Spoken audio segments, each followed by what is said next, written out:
Alright, Kojo is trending and Ghanaians are worried and asking questions say, why a foreigner?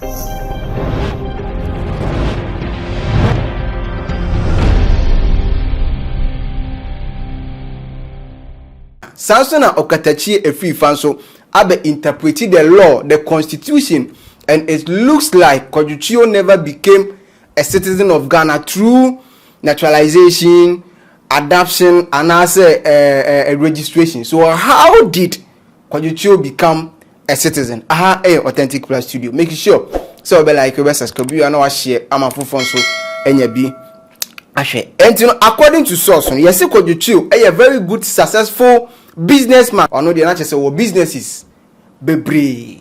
Now Kojo has been in Ghana for over 5 years. Now, just about the development of Ghana by opening companies and employing the youth and other stuff. And with over 10 companies, including eSwitch, according to Sadiq Adam Ewo, Angel FM. Or say eSwitch here to see or no, and I just say CEO edema that particular company. President Mahama FSA we in also, and I just say or appointing as Ghana's ambassador to South Korea. Now, before the appointment, on the 3rd of June 2025, Kojo Echo posted the old picture, I just say, on any old friends or more school, or Facebook, and I just say, or throw editor, as he said, 33 years ago, I was just 14. Since then, I have witnessed every Ghanaian election under the 1992 Constitution.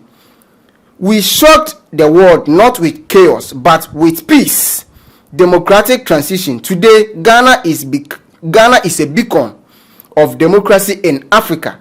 I could have left to US or to Korea at some point in life, but I chose to stay, not chase so-called greener pastures abroad. I naturalized as a Ghanaian and I have never looked back.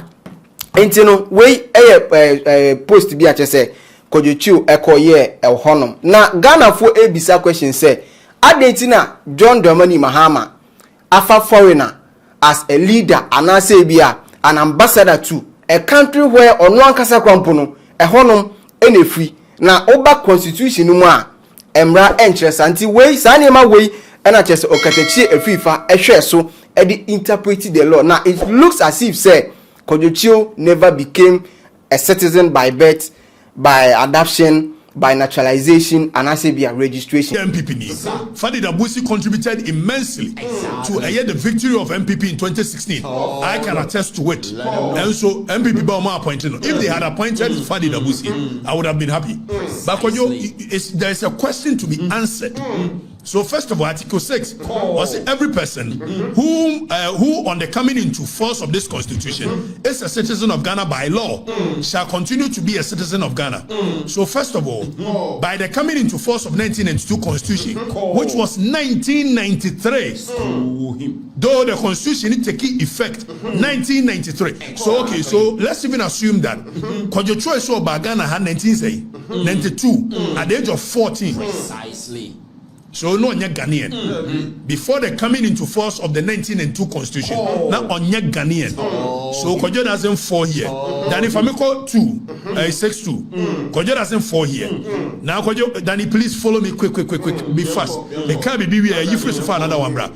Now, subject to the provisions of this constitution, a person born in or outside Ghana after the coming into force of this constitution shall become a citizen of Ghana at the date of his birth, if either of his parents or grandparents is or was a citizen of Ghana. So, constitution is into force. Now, when you're Ghanaian, me and you, they will see whether you was Abajan, you Korea, you would say, oh, nana, oh, papa, oh, mame, any of them be a Ghanaian, automatically you were Ghanaian. Now, Kojo Choi, oh, mame, oh, papa, oh, nana, oh, be a Ghanaian. So, you don't fall under this. We are questioning Now again, there is a case involving one Olympio. Ghana immigration for Minister of Interior per se. Then if I'm caught three, then me pentem. There is a case called the Rio Olympio case. Now there is a former president of Togo. A friend is Sylvanus Olympio.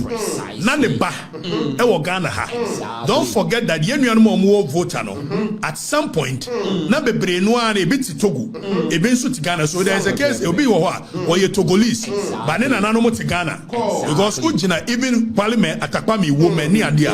Oche a year GTV. So it's just a border drawn by someone. Now Sylvanus Olympio ba Olympio. At some point, na Ghana force or move deporteno.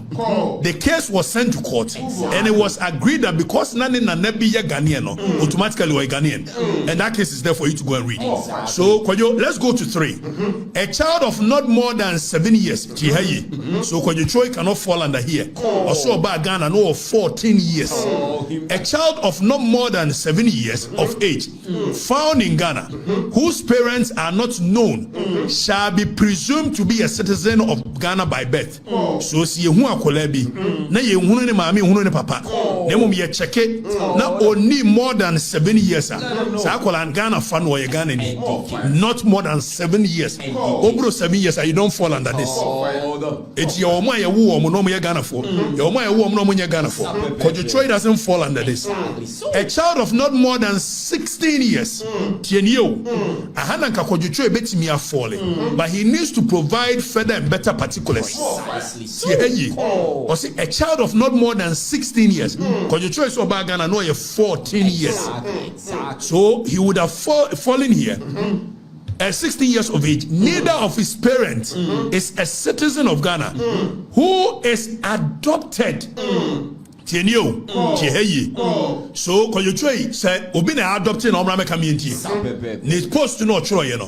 On any mama papa nyina ne bai. Is it that Obi na adopted no? Who is adopted by a citizen of Ghana shall be virtue of the adoption be a citizen of Ghana. So here you should read by virtue of the adoption, not be. So there is a error with shall by virtue of the adoption be a citizen of Ghana. So we are not more than 16 years. Na Ghana ni adoptewa. Any na wakwako register so also ye Ghana ni.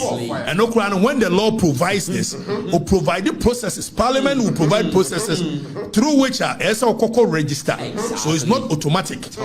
It is a way of more than 16 years. Now you read this 7-1. So that was Okatakyer Afrifa say all church in Simwa Okase. Eti right now no Kojo Choi have a question to answer because so ocean now according to the constitution now Kojo Choi never became a citizen through all these points I just say o make here but so Ghana constitution the 1992 constitution according to the constitution or say according to the 1992 constitution of Ghana a foreigner can become a citizen through the process of naturalization or registration under specific conditions laid out in chapter 3 citizenship.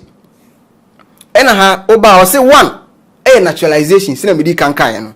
Enti oba naturalization article 14 of Citizenship Act 591 based on the constitution say a foreigner may apply to become a citizen of Ghana by naturalization if they meet the following criteria.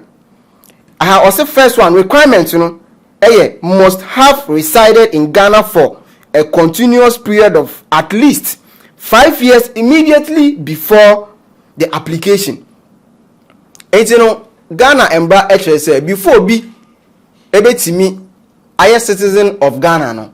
I just want Ghana has say for over 5 years abra onko bebia onko ne krom onko bebi ofri on tu kwan ade say bia ebia a national duty eni yesuma na eni obetimi akọ enti any pa no etimi yes akra etimi yes na obetimi qualify obetimi apply for a citizenship. And a second requirement must be good of character.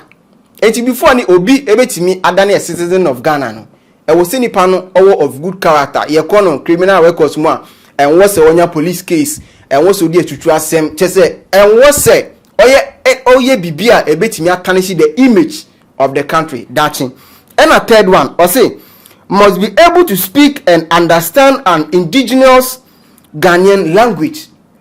Eti before be betimi a citizen of Ghana no, agise nipa no at least say onti kase bia kwampo na enye twi, because Twi is the most popular language in Ghana. Bebia Twi and the most popular language, unless of course we have another language just no so say popular than Twi. Apart from Brofo no, oba Ghana has here the most popular and easy language to learn Twi. Obi abetimi aka kire. And fourth one, or say must be able to contribute to the development of Ghana through skills, business, etc. It has no say before be betimi adane a citizen no. I just say nipa no wa contribute to the country to the extent where just any contribution huge. Say ban say be a share any achievement by opening businesses, skills, whatever it is, a bit me abo or minor, etimi etumpon. E wo say nipa no otimi sa ni ma no. And at fifth one no, that's the last one, must intend to reside permanently in Ghana. Eti before obi betimi adane citizen, I just say nipa no o decide to okay right now me ko bebia I will stay in Ghana. Senior embrano esie no no. And a second one, registration. Enti apart from naturalization company, we have registration. Now registration oba say for specific categories. Article 9 of the Constitution say a certain foreigners can become a citizen by registration instead of naturalization. This applies to its first requirement, a foreign woman married to Ghanaian men. Eti before be betimi adane a citizen of Ghana company, I just say nipa no so your ba just say oware Ghana ni bema ansa na wetimi abadane a citizen of Ghana, and I say be wetimi apply for a citizenship of Ghana.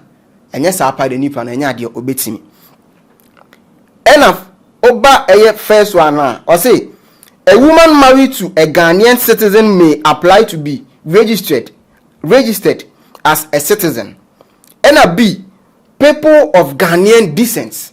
Make sure you muye. And to oba B national or say a person of Ghanaian origin, but born outside Ghana. Example, a grandparent. Enti e hono no o say before be betimi adane a citizen of Ghana company, I just say na sefo ni bi ti se ne maame ne nanaba ne nanabema Ghana for, but omo no yanwo omo wa ha se ye wo mo outside. Enti sa nipa no se ehwem company automatically no or a citizen of Ghana.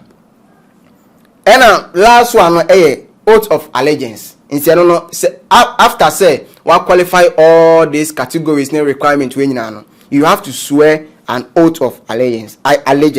Into your say anyone who is approved for naturalization or registration must swear the oath of allegiance to Ghana. Yes, say bia onya bone amen onkoye bibi e ma oman no enim engwase. Enti say we check these 2 points here me man na. Second one no, that is the registration. I don't know, I say a woman married to a Ghanaian man. What I say? And I say any pan company na sefo e Ghana for, but ohwe Kofi Cho na busuafo a omo nyina e Korea fo. Na yire e Korea ni, South Korea ni. Na busuafo bia ni Ghana ha sei. Na busuafo bia metena Ghana ha sei. So he is the first person to be to become a citizen by a certain category. But first one no, that is naturalization now. Say kind of crampo now. What you mean say Kofi Cho, Kojo Cho, sorry, I qualify all these criteria.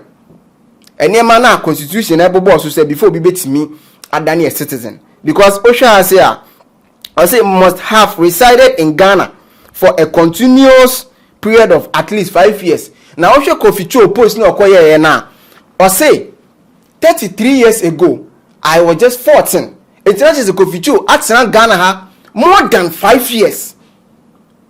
More than 5 years. That is 33 years ago. And you know qualifying to become a citizen of Ghana. And I wish second one now must be of a good character. And one of them me sure pass His Excellency John Dramani Mahama or any workings or any research say Kojo Choi any criminal records be betimi akase be betimi atanish the image of the country and I say bibisa enti hono kwampo no Kojo Choi qualified and a third one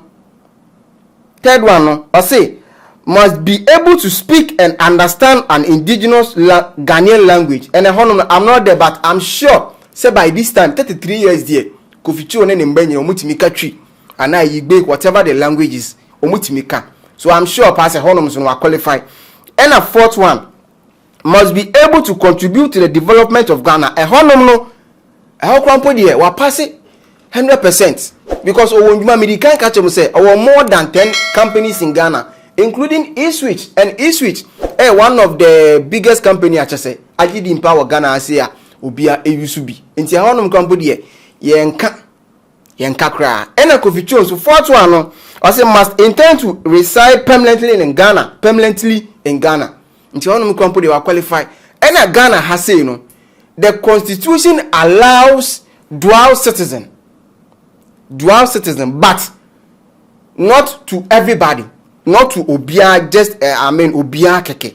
Dual citizen you say bia over a passport of another country, and I think a passport of baby a ufi ankasa. But another country near baby I want naturalize and I see be register and I see will be adopted from that country. Ghana has say no embra nanka first no embra emma ho kwan. But after say omo amended the constitution embra ma ho kwan to some specific people.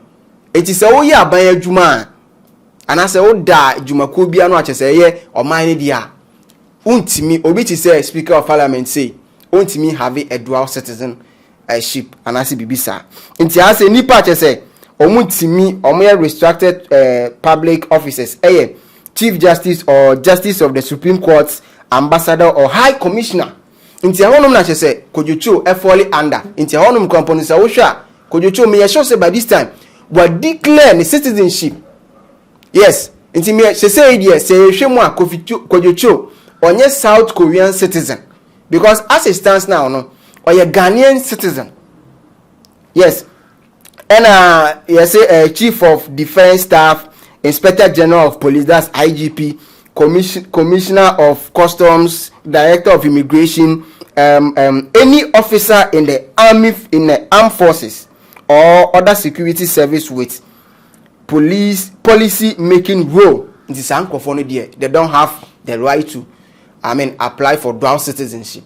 It's not just say Okatakyer Afrifa nsem no kan nyina no jandam enya ade a no kre not just say ohwa agenda bi na nkopeso setima Kojo Choi se na ebe ya na ejuma no ye be gye afini nsem ti we die wa wuti mi bia no Kojo Choi citizen of Ghana by some of the procedures o follow here authentic plus studio make sure so be like you be subscribe you na wa share ama fufo nso enya bi ahwe.